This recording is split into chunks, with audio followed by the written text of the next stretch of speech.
चंदामामा रामायण 37वां भाग। लंका को पूर्ण रूप से दग्ध करने के पश्चात हनुमान अशोक वाटिका में स्थित सीता के पास लौटकर आए और उन्हें प्रणाम करके कहा, मेरे भाग्य से आपको कोई संकट नहीं हुआ। राम शीघ्र ही वानरों और भालुओं को साथ लेकर आएंगे, मुझे विदा दीजिए। उन्होंने उनसे आज्ञा ली और अरिष्ट नामक पर्वत पर चढ़कर समुद्र की ओर देखते हुए अपने शरीर को बढ़ाया। उनके एक बार बलपूर्वक पैर पटकते ही उस पर्वत की शिलाएं चूर्ण हो गईं। वहां रहने वाले सभी पशु भयभीत होकर इधर उधर भागने लगे। हनुमान दूसरे तट की यात्रा पर प्रस्थान करते हुए आकाश में उछले। वे बादलों के मध्य कभी दिखते तो कभी ओझल होते हुए समुद्र में चलते जहाज की भांति वायु में तैरते हुए समुद्र को लंघ गए। शीघ्र ही उन्हें उतनी दूरी पर महेंद्र पर्वत दिखाई दिया। उसे देखते ही उन्होंने उत्साह से गर्जना की। हनुमान कब आएंगे, इस प्रतीक्षा में उत्सुकता से बैठे अंगद आदि वानरों को वह गर्जना सुनकर परम आनंद हुआ। उन सब में वृद्ध जाम्बवंत ने सभी वानरों को एकत्रित किया और कहा, हमारा हनुमान कार्य सिद्ध करके ही आ रहा है। उसकी कंठ ध्वनि सुनने से ऐसा ही प्रतीत होता है। वानर आनंद से उछलने कूदने लगे। कुछ लोग हनुमान को देखने के लिए वृक्षों पर चढ़ गए और उन्हें पुकारने के लिए टहनियां हिलाने लगे।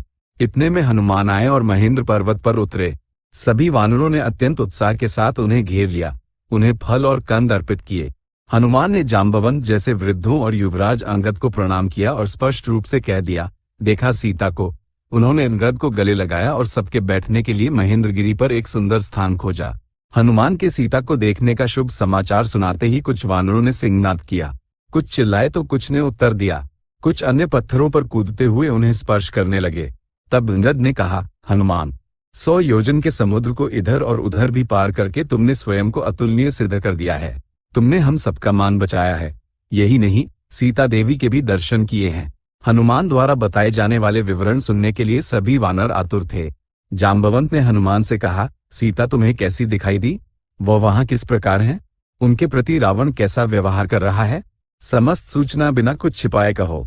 उसमें से राम से क्या कहना है और क्या नहीं कहना है, ये हम बाद में निश्चित करेंगे।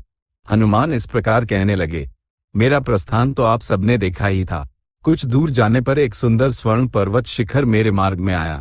उसने मुझसे प्रेमपूर्वक बात की और बताया कि वह मैनाक है और मेरे पिता वायुदेव ने उसे इंद्र से बचाया था। मैनाक से आज्ञा लेकर बहुत दूर जाने पर सर्पमाता सुरसा देवी मिली और मुझे निगलने की बात कही। 1 अंगुल का देह धारण कर मैं उनके मुख में प्रविष्ट हुआ और तुरंत बाहर आकर अपना मार्ग लिया। इस प्रकार प्रारंभ करके हनुमान ने अंधकार होने के पश्चात लंका नगरी में प्रवेश करना, लंका पर विजय प्राप्त करना और पूरी लंका में खोजने के उपरांत अशोक वाटिका में एक शिंशपा वृक्ष के नीचे सीता के दिखाई देने आदि सभी विषयों को विस्तार से बताया। अंत में उन्होंने इस प्रकार कहा, सीता महापतिव्रता है, इसमें कोई संदेह नहीं है। वह राम के लिए ही जीवित रहकर बहुत कष्ट सह रही हैं। जब मैं अकेला ही लंका को भस्म करके आया हूँ, तो क्या हम सब मिलकर रावण की समस्त सेना का संहार नहीं कर पाएंगे? हम में से कौन कम है?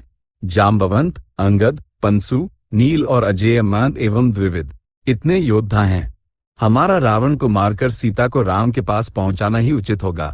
अंगद ने हनुमान की बात का समर्थन करते हुए कहा, हमारा सीता को देखकर भी उन्हें न ले जाना अनुचित है। राम के पास जाकर यह कहना कि सीता को देखा पर लाए नहीं, तनिक भी अच्छा नहीं लगेगा।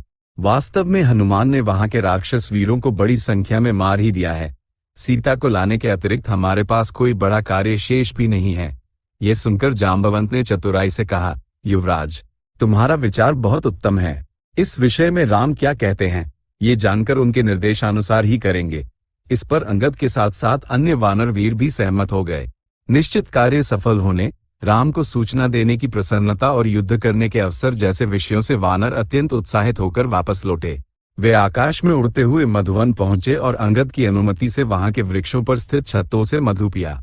प्रसन्नता के कारण उन्होंने तरह तरह के खेल खेले, शोर मचाया, एक दूसरे को दौड़ाया और वृक्षों पर भागने लगे। मधुवन का रक्षक सुग्रीव का मामा दधिमुख था। वानरों को वन का समस्त मधु पीते हुए और वृक्षों को नष्ट कर फूल गिराते हुए देख वो क्रोधित हो गया और उसने वानरों को वन छोड़कर जाने के लिए चिल्लाकर कहा। उन्होंने उसकी बात नहीं सुनी। उसने कुछ को मारा, कुछ से मीठी बातें की और कुछ से अनुनय विनय किया, किंतु सबने उसे पकड़कर बहुत सताया। कुछ ने उसे लात मारी, खरोंचा और काटा भी। हनुमान ने वानरों को प्रोत्साहित करते हुए कहा, अपनी इच्छानुसार मधु पियो, जो रोकेगा उसे मैं देख लूंगा। अंगद ने हनुमान का समर्थन करते हुए कहा, हनुमान यदि अनुचित कार्य करने को भी कहें तो मैं कर दूंगा। ऐसे में जब वो अच्छा कार्य करने को कह रहे हैं तो रुकना क्यों? वानर अंगद की बातों पर हर्षध्वनि करने लगे। उन्होंने मधु के नशे में मनमाना व्यवहार किया, मधुवन के सभी रक्षकों को बांध दिया, सारे फल खा लिए। कुछ ने गर्जना की, कुछ धीरे से बोले और कुछ वहीं सो गए। मधुवन को नष्ट होते देख दधिमुख ने अपने सभी रक्षकों को एकत्रित किया और वृक्षों एवं पत्थरों जैसे आयुधों के साथ अंगद आदि वानर वीरों पर टूट पड़ा। हनुमान आदि उन पर झपट पड़े। नशे में चूर अंगद ने दधिमुख अपना दादा है, इसका स्मरण किए बिना ही उसे पटककर क्रूरता से पीटा। दधिमुख मूर्छित हो गया। कुछ समय पश्चात उसे चेतना आई और उसने अपने हाथ में लिए वृक्ष से नशे में धुत वानरों को खदेड़ा। फिर उसने अपने लोगों से कहा, इन सबको यहीं पड़े रहने दो, मैं जाकर सुग्रीव को सब बताता हूँ, फिर सुग्रीव ही इनके सिर काट देगा। ऐसा कहकर वो शीघ्रता से सुग्रीव के पास गया। सुग्रीव अपने मामा को देखकर आश्चर्यचकित हुआ और पूछा, क्या विशेष बात है? दधिमुख ने सुग्रीव से कहा, तुम्हारे पिता के समय में या तुम्हारे समय में भी जो मधुवन देवताओं के लिए भी अगम्य था, उसे अंगद आदि वानरों ने नष्ट कर दिया है। पहरेदारों ने जाने को कहा तो उन्हें मारा, उल्टा लटका दिया। वे मधुवन का सारा मधु पी रहे हैं। उसी समय लक्ष्मण वहां आए और दधिमुख को देखकर पूछा, यह क्या शिकायत कर रहा है? सुग्रीव ने कहा, सीता को खोजने दक्षिण की ओर गए मेरे लोग मधुवन आते ही वन में उथल पुथल मचाकर मधु पी रहे हैं। कार्य सिद्ध न हुआ होता तो वे ऐसा व्यवहार नहीं करते। वे निश्चित रूप से सीता को देखकर ही आए हैं। इसके लिए समर्थ हनुमान उनके साथ है ही। कार्य पूर्ण करके आने के अहंकार में ही उन्होंने पहरेदारों को भी मारा है। सुग्रीव के अनुमान ने राम और लक्ष्मण को परम आनंदित किया। सुग्रीव ने दधिमुख से कहा, कहना कि वानरों द्वारा मधुवन का मधु पीने से मैं बहुत प्रसन्न हुआ हूँ। उनके लिए मैं और राम लक्ष्मण प्रतीक्षा कर रहे हैं, उन्हें शीघ्र आने को कहो। दधिमुख ने उन तीनों को प्रणाम किया और शीघ्रता से आकाश मार्ग से मधुवन लौटा। तब तक वानरों का नशा उतर चुका था। उसने अंगद से कहा, युवराज, हमने तुम्हें रोका, इसके लिए क्रोध न करना, अज्ञानता में भूल हो गई। मैंने जाकर तुम्हारे चाचा से तुम्हारे आने की बात कही तो वो प्रसन्न हुए और तुम सबको शीघ्र बुलाया है। अंगद ने अपने लोगों से कहा, हमने यहाँ विश्राम कर लिया है, अब प्रस्थान करते हैं। हमारे आने का समाचार राम और लक्ष्मण को पहले ही मिल चुका है। अंगद और उनके पीछे अन्य वानर आकाश में उड़ चले। किष्किंधा के समीप आते हुए उनके द्वारा की गई गर्जनाएं सुग्रीव को सुनाई दी। उसने प्रसन्नता से अपनी पूंछ हिलाई। इसी बीच वानर हनुमान और अंगद को आगे रखकर राम के पास पहुंचे। राम ने पूछा, वानरों, सीता कहाँ है? मेरे प्रति उनके क्या भाव हैं? सभी विषय मुझे विस्तार से बताओ। तब वानरों ने हनुमान को आगे किया।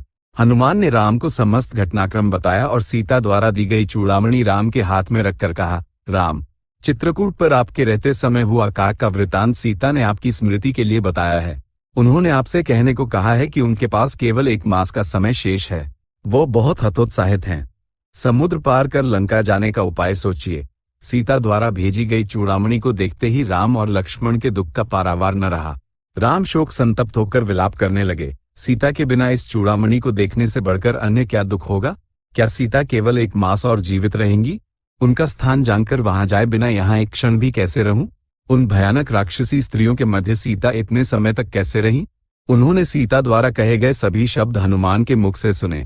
हनुमान ने सब बताकर अंत में कहा, उन्होंने आपसे सेना सहित आकर रावण को मारकर उन्हें रक्षा करने को कहा है। इसके लिए उचित प्रोत्साहन उन्होंने मुझे ही देने को कहा है।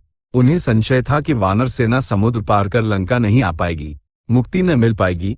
इस भय से व्याकुल सीता को मैंने अनेक प्रकार से सांत्वना दी। मैंने बताया कि सुग्रीव के पास मुझसे भी श्रेष्ठ हजारों वानर हैं। मैंने ढांढस बंधाया कि शीघ्र ही रावण आदि का विनाश हो जाएगा और वह अपने पति के साथ अयोध्या लौटेंगी। सुंदरकांड संपूर्ण।